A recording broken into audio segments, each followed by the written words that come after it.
It's a hot spot with Skip Heitzig. In the 4th century A.D., Nicholas, who was a pastor, a bishop of the town of Myra in Lycia, the country of Anatolia, the region of Anatolia, modern-day Turkey, was known for his benevolence.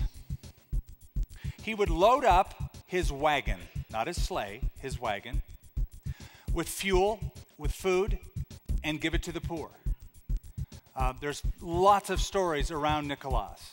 Some may be true, some may be not, but it is well established that he did exist, he was a believer, he did help the poor, and he had a generous spirit. In fact, did you know that Nicholas was one of the men at the Council of Nicaea in 325 AD that vigorously stood against the heretic Arius who denied the Trinity, and he stood up, that is Nicholas, for the Trinity and the right stuff.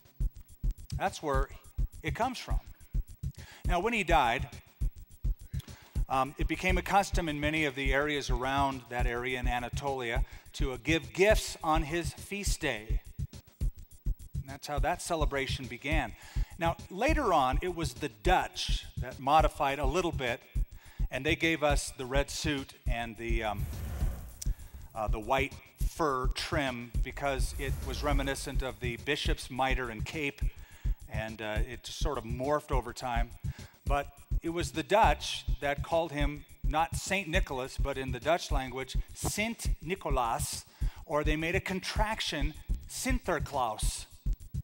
Sinterklaas is, we have the anglicized form of Santa Claus.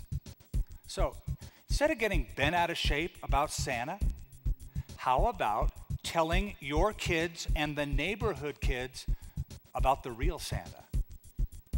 Because, I think around Christmas time, I hear it.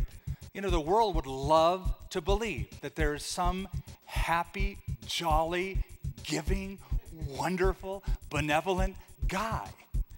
And we're here to say, there is. His name is Jesus.